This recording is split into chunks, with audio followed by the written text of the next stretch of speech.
Juliet had left her farm shop to lead a team of road digging experts. They rendezvoused near to NEDL's HQ. There was Mickey Sr., Mickey Jr., Ronnie and Lee. And of course Juliet and Paula from the shop. The plan was simple.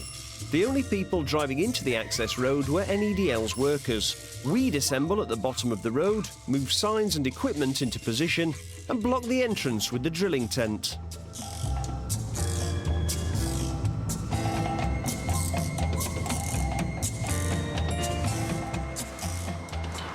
Started signing some way away from the actual area where we're going to set up the roadworks. This is one of the things that people like NEDL don't do properly. And then when they're in place, we're going to drive up in both vans and get all the barriers out, block the entrance and cause as much nuisance as they did to Juliet's shop. We had our own kind of traffic management equipment. For instance, the stop-stop sign. Yeah, we're just getting the tent up and getting all the barriers out and everything and just trying to cause as much disruption as possible. With everything in place, Paula went to work.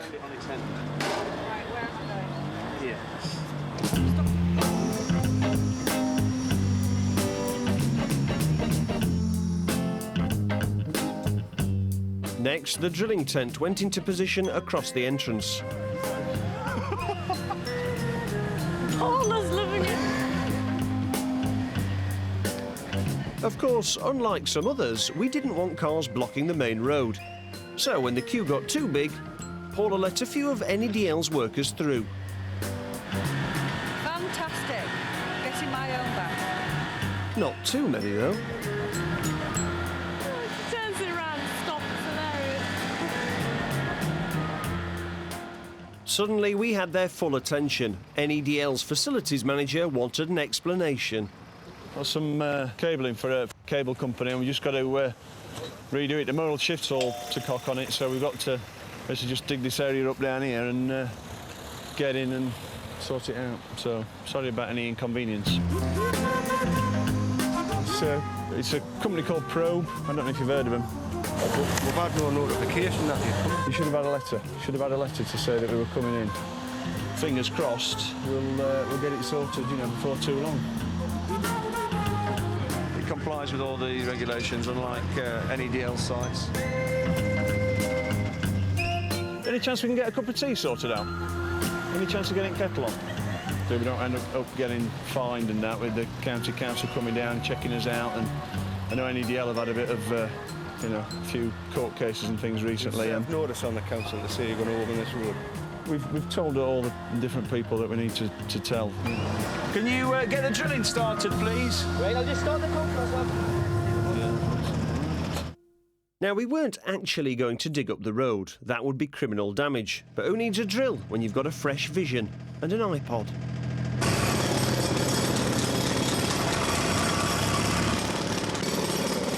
With Juliet and Paula happily settled in, Ready for a hard day's work? I went round to the entrance. It was time to come clean. And you're from the BBC? We're from the BBC, yeah. Just hold on. OK, thank you. Now that we'd shown NEDL how annoying roadworks are, I wanted to ask them to do guest vocals on the song for Doug. There was just time for a rehearsal. Doug, we don't care that you are transport's Mr. Big. We've got a statutory right that lets us dig.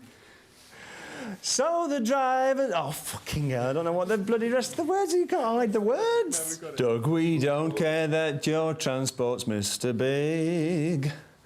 We've got a statutory right that lets us dig, yeah. So we can do it on the cheap and make those drivers curse and beep while we dig, Doug, dig, a dig, Doug, dig, a dig, dig, Doug, a dig, Doug, dig, yeah! Oh, hello, there's somebody in a suit. Hello. Hiya.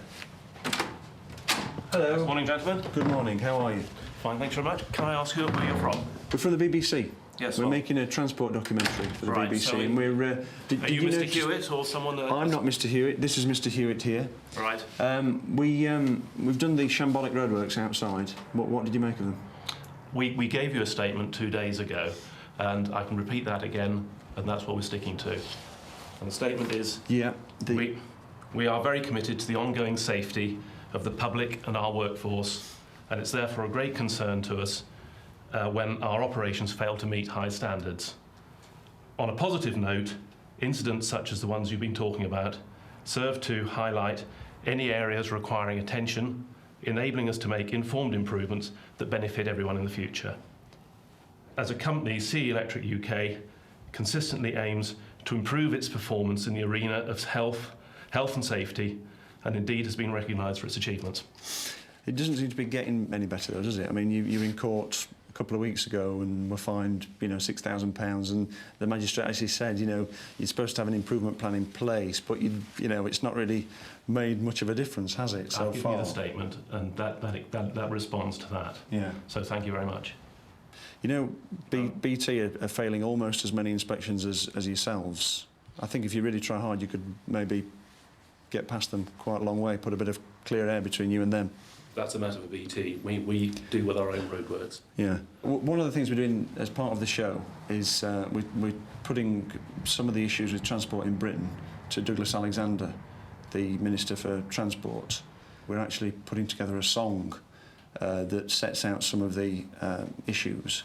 We wondered if you'd like to sing a verse of the song for I'm us. sorry, no. I think this has gone far enough. We've given you our statement. Okay. And we've answered your questions. If I just mention the lyrics of the song, would you just... No, I'm sorry. Listen? I'm sorry.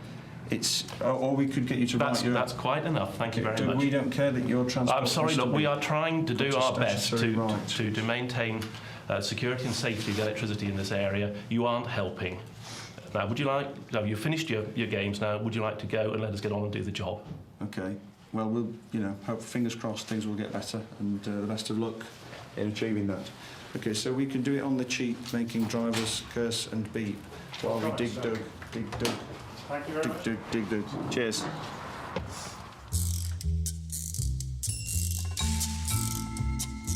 I was happy.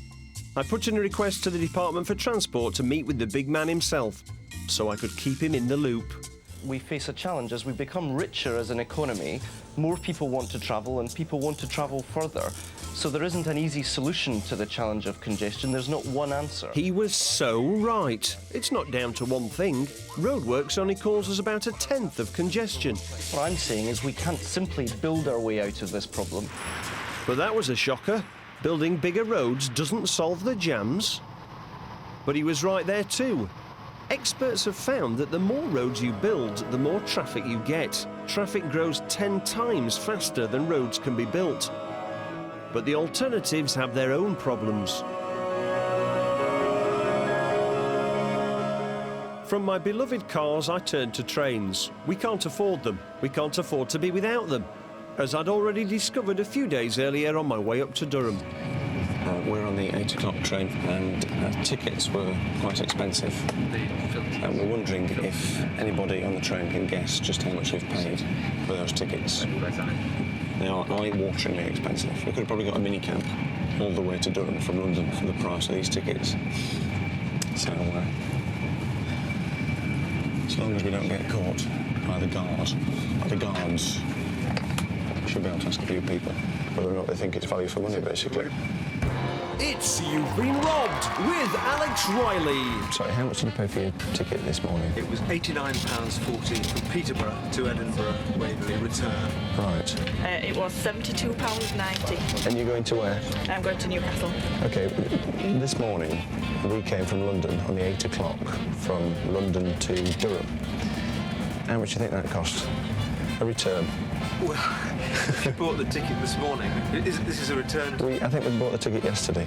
I would think it's probably about £60 or £70. 70. 60 quid, maybe? £70. £70? 80 quid. £215. Oh my God. 215? You were robbed. That's far too high. A few days later, things got even worse.